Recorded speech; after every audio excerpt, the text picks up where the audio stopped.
जय हिंद दोस्तों, तो स्वागत आप लोगों का हमारे YouTube channel Bihari maths magic में। तो कई दिन से बच्चा लोग बोल रहा था कि सर इतिहास का क्लास कब लेंगे, तो आ गए हैं इतिहास का क्लास लेकर। तो भैया आखिर इतिहास है क्या? इतिहास अगर हम परिभाषा की ओर जाएं तो क्या लिखा है कि अतीत की घटनाओं का क्रमबद्ध अध्ययन और साक्ष्य और प्रमाण आधारित विश्लेषण मानव विकास की कहानी है।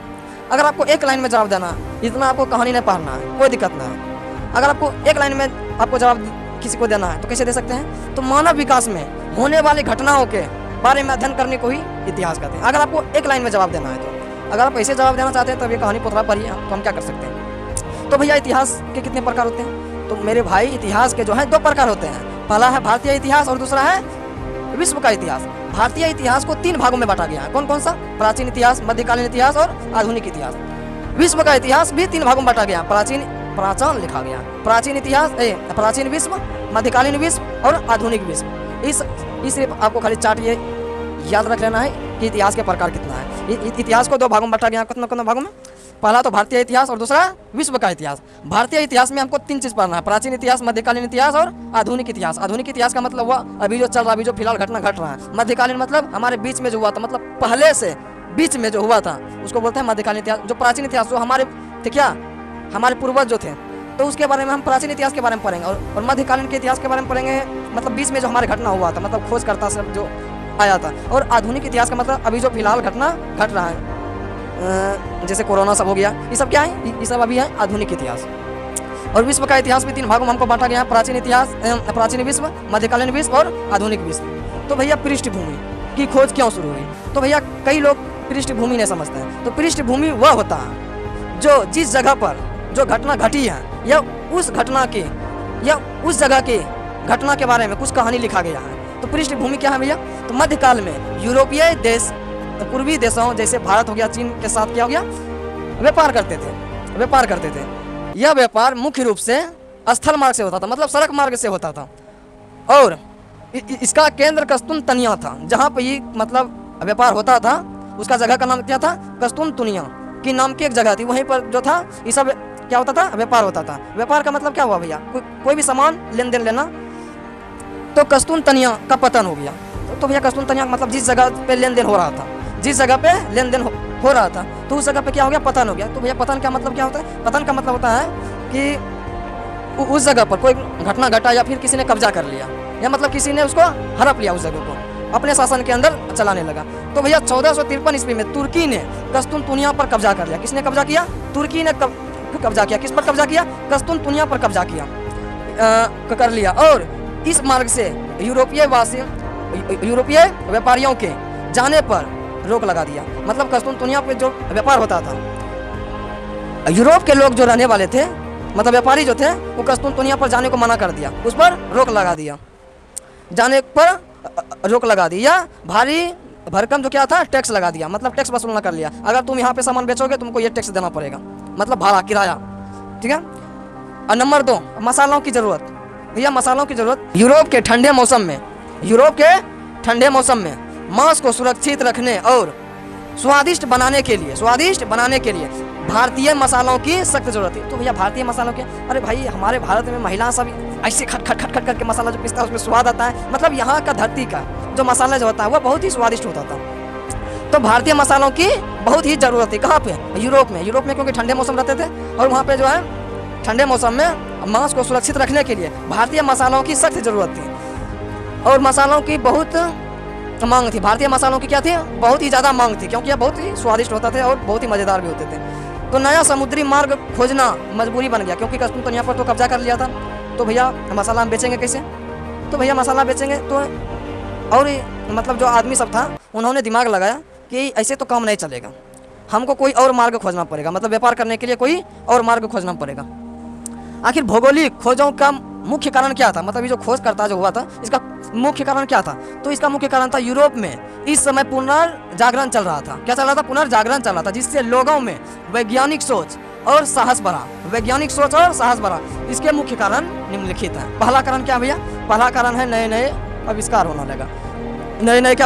आविष्कार होने लगा। जहाज़ों को दिशा दिखाने के लिए, मतलब समुद्री मार्ग से जो जहाज जाता था, तो जहाज़ों को दिशा दिखाने वाले यंत्र, कुतुब नुमा अगर आपको ऑब्जेक्टिव में क्वेश्चन आ जाएगा कि जहाज़ों को दिशा दिखाने वाले यंत्र का नाम क्या है, तो बोलिएगा कुतुबनुमा। क्या है? कुतुबनुमा का आविष्कार हुआ। कैरावल नामक नए हल्के और तेज चलने वाले जहाज बन गए। कैरावल कौन आदमी का नाम नहीं, जहाज का नाम है। तो कौन सा जहाज है? हल्के और तेज चलने वाले जहाज बनाए गए। और दूसरा क्या था? दूसरा था नक्शे में सुधार। समुद्री के रास्ते के बेहतर और सटीक नक्शे बनने लगे। क्या बनने लगे? समुद्री के रास्ते से जो व्यापार करते थे उसका जो है सटीक नक्शा बनने लगा। हाँ भाई, इसी रास्ता से जाना है, नक्शा एकदम बिल्कुल सटीक है, बिल्कुल परफेक्ट है। और ईसाई धर्म, मतलब तीसरा में क्या बोलता है कि ईसाई धर्म का प्रचार होने लगा। यूरोपीय देश अपने अपने धर्म को दुनिया भर में फैलाना चाहते थे। क्या चाहते थे? फैलाना चाहते थे। नंबर 4, राजाओं का समर्थन। स्पेन और पुर्तगाल के राजाओं जैसे पुर्तगाल हो गया, जैसे पुर्तगाल के प्रिंस हेनरी नेविगेटर ने समुद्री यात्राओं के लिए बहुत पैसा और संसाधन दिए। कौन दिए थे? तो प्रिंस हेनरी द नेविगेटर ने दिया था। तो चलते हैं नेक्स्ट पेज में। तो हमारा नेक्स्ट पेज आ गया भैया। तो ये क्या बोलता है? मुख्य भौगोलिक खोजें क्या है। तो इधर हम एक तो हम चार्ट बना के दे दिए हैं। इसमें लिखा है वर्ष, खोजकर्ता का नाम, कहाँ का था, क्या खोजा या फिर क्या किया। वर्ष 1488 ईस्वी में बार्थोलोम्यो डियाज ने, ये कहाँ का रहने वाला था? पुर्तगाल का रहने वाला था। क्या खोजा? अफ्रीका के दक्षिणी कोने उत्तमाशा तक पहुंचा। ठीक। 1492 ईस्वी में क्रिस्टोफर कोलंबस, ये कहाँ का रहने वाला था? स्पेन का रहने वाला था। भारत, ये जो है क्रिस्टोफर कोलंबस भारत खोजने निकला था, लेकिन पहुंच गए कहाँ? अमेरिका पहुंच गए। उसने वहाँ के लोगों को रेड इंडियन बताया। क्या बताया? रेड इंडियन बताया। किसने बताया? क्रिस्टोफर कोलंबस ने। फिर आया 1498 ईस्वी में वास्को डी गामा कहाँ का रहने वाला था? ये रहने वाला था पुर्तगाल का। इन्होंने क्या किया? भारत के कालीकट बंदरगाह पहुंचकर भारत के नए समुद्री मार्ग की खोज किया था। इन्होंने अकेले ने किया था, इसकी मदद जो है गुजराती व्यापारी अब्दुल मजीद ने की थी। फिर आता है 1501 ईस्वी में अमेरिगो वेस्पुची, ये कहाँ का रहने वाला था? इटली का रहने वाला था। इन्होंने क्या किया? इसने अमेरिका के पूरे मुख्य भूभाग को खोजा और विस्तार से बताया। इसलिए इसके नाम पर ही इस महाद्वीप का नाम दे दिया। क्या नाम दे दिया? अमेरिका। क्या दे दिया? अमेरिका। अमेरिगो से अमेरिका बन गया। फिर आया 1519 ईस्वी में मैगलन, ये कहाँ कराने वाला था? स्पेन कराने वाला था। इसने जहाज़ों से पूरी दुनिया का चक्कर लगाया और साबित किया कि पृथ्वी गोल है, पृथ्वी चपटी नहीं है, पृथ्वी गोल है। किन्होंने साबित किया था? मैगलन ने साबित किया था। कहाँ कराने वाला था? स्पेन कराने वाला था। फिर आता है हमारा भैया क्या? हमारा आता है भौगोलिक खोज के परिणाम। जो हमारा भौगोलिक खोज हुआ था उसका परिणाम क्या क्या हुआ? इसका परिणाम हुआ, पहला चीज़ हम देखते हैं तो व्यापार वाणिज्य का विस्तार हुआ। व्यापार केवल भूमध्य सागर तक सीमित न रहकर वैश्विक हो गया। अटलांटिक और हिंद महासागर नए व्यापारिक केंद्र बन गए। पहले था क्या? कस्तुंतनिया जो खोज करता मतलब खोजा गया तो तब इसका दो ठिकाना लाया गया। कौन कौन? एगो अटलांटिक और एगो हिंद महासागर, यह व्यापारिक केंद्र बन गया। ठीक। नंबर दो क्या है? औपनिवेशिक साम्राज्य का उदय। यूरोपीय देशों ने कमजोर देशों पर कब्जा करना शुरू कर दिया। स्पेन हो गया, पुर्तगाल हो गया, इंग्लैंड हो गया और फ्रांस हो गया। इन्होंने अमेरिका, एशिया और अफ्रीका में अपने उपनिवेश बनाए, मतलब इन सब जगह पर कब्जा किया। और तीसरा आता हमारा क्या भैया? वाणिज्यवाद का विकास। यूरोपीय देशों का मुख्य लक्ष्य था क्या? ज़्यादा से ज़्यादा सोना चांदी कमाना और अपने देश को अमीर बनाना। चौथा क्या था? दास व्यापार की शुरुआत। अमेरिका में खेती और खदानों में काम करने के लिए अफ्रीका के, तो आप लोग जानते हैं वहाँ के लोग काले काले होते हैं, अफ्रीका से काले लोगों को पकड़कर गुलाम बनाकर बेचना शुरू किया। कहाँ? अमेरिका में। नंबर 5 पे आता है ईसाई धर्म और संस्कृति का प्रसार। खोजे गए नए नए देशों में ईसाई धर्म मिशनरियों ने बड़े पैमाने पर धर्म परिवर्तन कराया और यूरोपीय भाषाएं फैली। नंबर 6 भ्रांतियों का अंत।